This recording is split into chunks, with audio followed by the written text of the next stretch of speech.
Olá pessoal, tudo bem com vocês? Eu sou o Ricardo e eu tô aqui hoje pra gente conversar sobre Fórmula 1. Tivemos aí nesse último final de semana o Grande Prêmio da Toscana, o primeiro Grande Prêmio de Fórmula 1 da história do circuito de Mugello, na Itália, né? A segunda prova da Fórmula 1 na Itália seguida. Tivemos Monza no final de semana passado e agora o Grande Prêmio da Toscana em Mugello, né? Uma corrida bem bacana de assistir, mais uma vez uma corrida doida, né? Já tinha sido uma corrida bem doida em Monza e agora, né? Vários abandonos aí nesse Grande Prêmio de Mugello, só 12 carros terminaram a corrida dos 20 que largaram.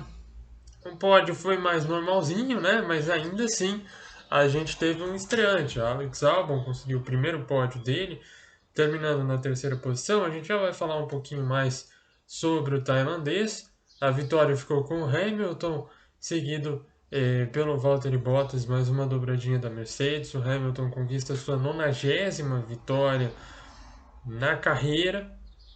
É a centésima vitória da Mercedes na Fórmula 1 desde a sua volta ao esporte em 2010, né? Então você pensar que em 10 anos, né, a Mercedes já conseguiu 100 vitórias na Fórmula 1 e principalmente a maior parte dessas vitórias foram depois de 2014, né?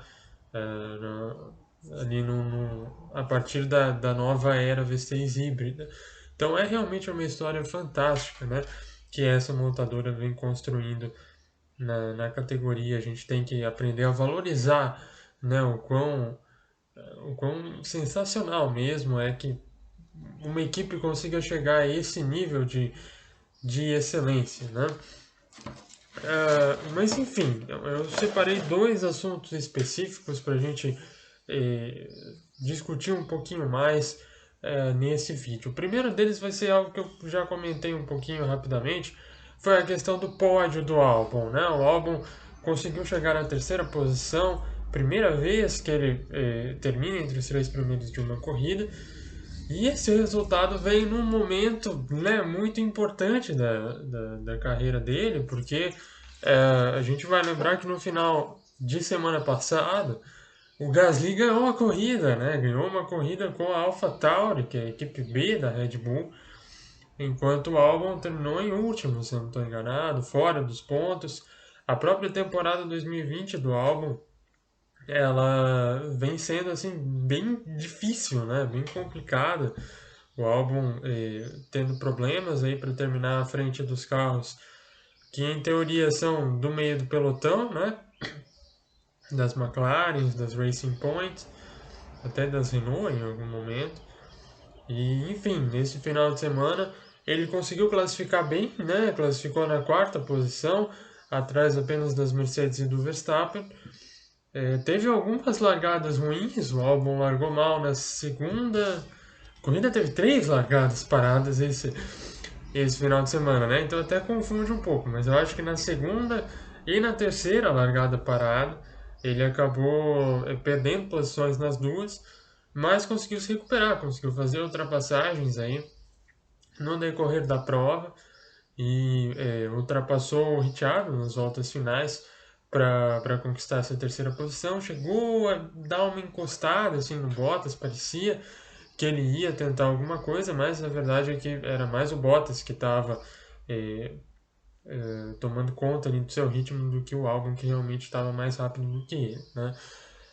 Bom, o que representa esse resultado do álbum? É um resultado importantíssimo e, na minha visão, é justamente isso, é meio que uma resposta, né, para aquilo que o Gasly conseguiu no final de semana passado. O Gasly foi lá, conseguiu uma vitória, o álbum rapidamente ficou numa posição muito ruim. Agora ele pelo menos consegue um terceiro lugar, consegue entregar o que a gente espera que ele entregue, no mínimo, né?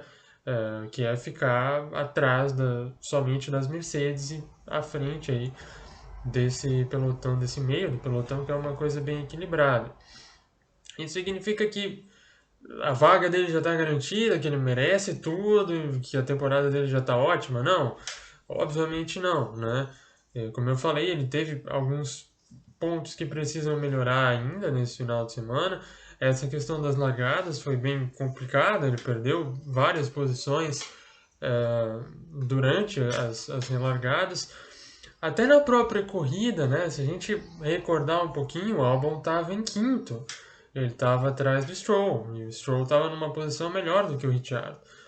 Além de ter um carro que em teoria é mais rápido, o Stroll tinha parado um pouquinho mais tarde.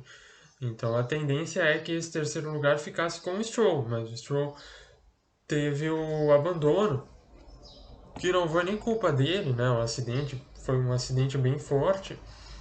E aparentemente foi alguma coisa que quebrou no carro, né? Mas,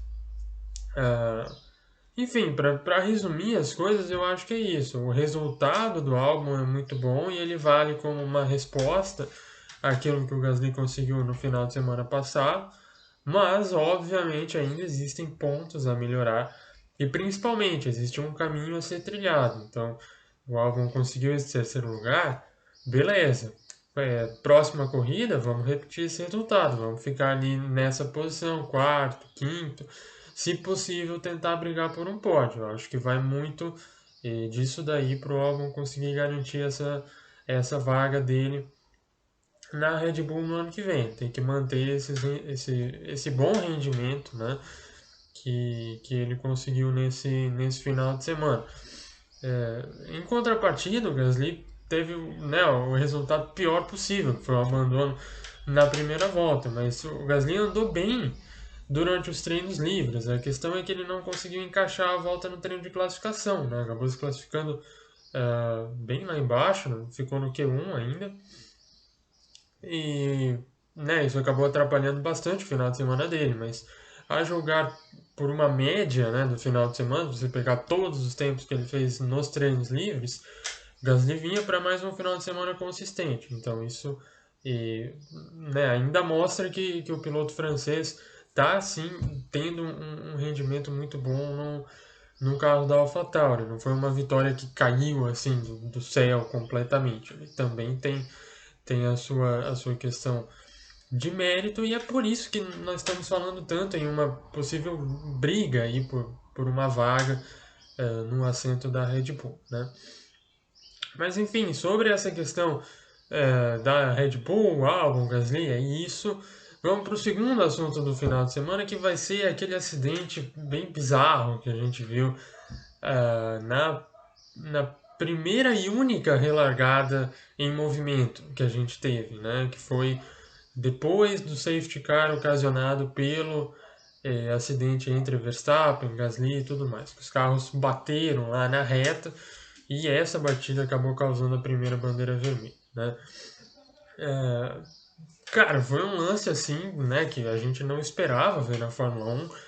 Eu até comentei no texto que foi uma questão um pouco bizarra, assim, foi um lance meio os trapalhões, sabe? Porque, né, são pilotos de Fórmula 1, os caras estão, né, na maior categoria possível do mundo e você não consegue fazer uma relargada em movimento, né, que é uma coisa que acontece normalmente em quase todos os outros esportes e, né, enfim, dá esse choque um pouquinho aí, mas a verdade é que tem muita gente culpando a questão do safety car, né? Que o safety car apagou as luzes muito tarde. E sim, isso vem acontecendo não só nessa última corrida, como em quase todas as corridas, né? A Fórmula 1 acabou adotando esse procedimento de alguns tempos para cá. Não sei exatamente se tem alguma lógica por trás disso, se é para deixar o pelotão mais junto, proporcionar mais ultrapassagens, enfim. Mas a questão é que esse nem foi o principal causador do acidente. Isso porque, independentemente do momento em que o safety car fosse apagar as suas luzes, a tendência era que o Bottas segurasse o pelotão até a linha de chegada de qualquer maneira. Que a reta de chegada de Mugello é muito grande, né? Então, se você acelerasse lá atrás na saída da curva, o Hamilton, que estava em segundo, ia conseguir pegar o vácuo, assim, com certeza absoluta. Né? Você não tinha nenhuma dúvida que o Hamilton ia conseguir pegar o vácuo e ia botar de lado e muito provavelmente ia conseguir fazer a ultrapassagem, que era algo que o Bottas não queria. Então, para fazer uma comparação, Isso aconteceu alguns anos atrás em Baku. Baku é uma pista que também tem aquela reta infinita, né? No final da volta, que pega mais no final da volta do que no começo. E alguns anos atrás aconteceu a mesma coisa. A gente teve uma relargada em movimento lá. E o líder também foi andando devagarzinho, devagarzinho, até chegar ali próximo da linha de chegada. Quando chegou próximo, aí ele deu o pé, que é justamente para evitar que os competidores que venham atrás peguem o vácuo e consigam fazer a ultrapassagem. Isso é absolutamente normal e legal, então o Bottas pode fazer isso. Ele não cometeu nenhum erro, ele não fez nada mal intencionado, enfim, foi uma manobra totalmente correta e legal do Bottas. A questão foi que no meio do pelotão acabou abrindo, né, um espaço vazio lá, alguém deixou, parece que foi o Russell, que acabou deixando um espaço muito grande para o carro que vinha na frente. E das duas uma, né? Ou ele achou que tinha relargado e deu o pé mais cedo, ou ele tentou adivinhar a relargada e acabou também dando o pé mais cedo. E no que ele deu o pé mais cedo, o carro que vinha atrás dele também deu o pé mais cedo e foi gerando esse efeito dominó. Obviamente, quando o Russell viu que não tinha largado, ele parou, mas aí, né, os carros de trás, eles não conseguem vir tão à frente. Então, eles foram com o acelerador a fundo cada vez mais longe e quando viram estavam um em cima do outro, acabaram batendo, né? Foi um tanto quanto perigoso, né? É uma coisa que eu até estava pensando, a gente acaba esquecendo que esse tipo de situação pode ser perigoso. Eu mesmo, no momento assim do acidente, eu não me toquei que foi um acidente perigoso, que a gente poderia ter tido pilotos, né, machucando as costas, machucando as mãos, porque foi, né, um choque inesperado. Mas, enfim, né, ainda bem que os carros de hoje em dia são seguros e a gente não precisa se preocupar com isso.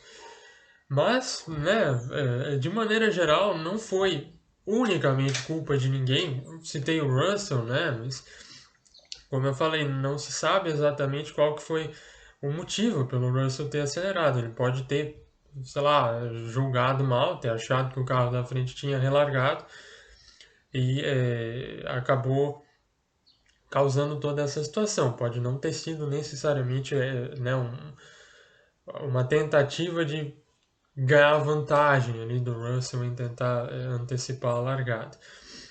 Mas foi algo muito específico, né? Como eu falei, a reta de Mugello ela é muito grande e isso não é algo que a gente vê sempre. Tradicionalmente são 3 pistas, né? Que a gente tem a reta de largada bem grande e uma delas, que é na Espanha, a linha de chegada ela está bem no início da reta, né? Então quando você tem a relargada em si, você não tem como retardar a relargada porque a linha de chegada já é ali. Então você tem que acelerar assim que você chega na linha de chegada. Então é algo que não deve se repetir, aconteceu nesse final de semana, foi muito bizarro, foi muito ridículo, mas não deve acontecer mais na Fórmula 1. E se acontecer, vai acontecer com uma frequência bem menor, né? Mas enfim, então, por hoje é só. Eu volto daqui a 2 semanas. A gente tem uma semaninha de intervalo agora entre as corridas. Espero vocês então daqui a 2 semanas para fazer mais um vídeo falando sobre a Fórmula 1, beleza? A próxima corrida vai ser na Rússia, o Grande Prêmio lá na cidade de Sochi. Abraço então, galera, e até mais.